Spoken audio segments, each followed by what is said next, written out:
See that the swastika became a very powerful talisman in Hitler's Third Reich. The symbol is in fact not German, but was adopted from the occult.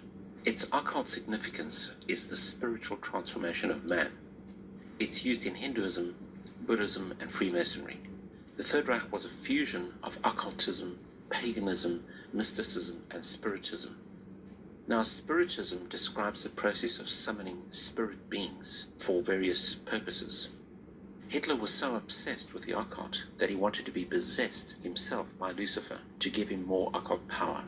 The SS all had to undergo occult rituals as part of their indoctrination into becoming an SS officer, and the S's in fact are not S's, they are two lightning bolts, which, going back to the Bible, speaks of Satan falling from heaven as lightning comes from the heavens to the earth. So they were involved in very dark rituals, satanic rituals, which some believe even involved human sacrifice and included black sun worship. The Third Reich had its roots in mystical occult paganism. Hitler was profoundly influenced by the occult, and his Third Reich was an attempt, firstly, to establish a new world order with him at the helm, secondly, to destroy Judaism and Christianity, and thirdly, to establish a new religion with a combination of mystic paganism, spiritism, and occultism. Hitler was profoundly influenced by an occult organization called Theosophy. He kept a copy of a book entitled The Secret Doctrine next to his bed and based his Third Reich on its teachings. As we explore Theosophy further, we will discover that Theosophy continues to assert its insidious influence on the world today. The founding of the New Age movement can be traced right back to the 19th century through Theosophy. Theosophy is the group that popularized the belief that we are moving out of the age of Pisces into the astrological age of Aquarius, which to them is an age of the unity of humanity, an age of enlightenment, an age of heightened spiritual consciousness. The concept of the new age of Aquarius is based on astrology, an occult practice forbidden in the Bible.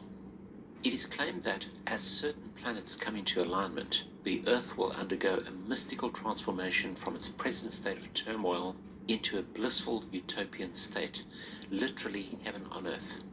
This cosmic shift will supposedly bring about a change in human nature, and this will manifest in the form of sympathy, trust, honesty, mutual respect, revelation, world peace, and the true liberation of our minds, as they put it. The New Age occultists teach that our minds will be liberated to realize that we are actually free from the dictates of Jehovah and can therefore live as we please. It is claimed that we are in fact gods, and that Lucifer the light bearer is the spirit being who is the true God and who brings true spiritual enlightenment to humanity in the form of intellectual illumination. Albert Pike, the highest level Freemason in the world and today still revered as the most senior Freemason in the Masonic movement, says, "That which we must say to the crowd is, we worship a God, but it is the God that one adores without superstition. To you, Sovereign Grand Inspector General, we say this. You may repeat it to the brethren of the 32nd, 31st, and 30th degrees. The Masonic religion should be, by all of us initiates of the higher degrees, maintained in the purity of the Luciferian doctrine. If Lucifer were not God, would Adonai, Jesus, spread false and harmful statements about him? Yes, Lucifer is God." End of quote. These occultists claim to receive inspiration from the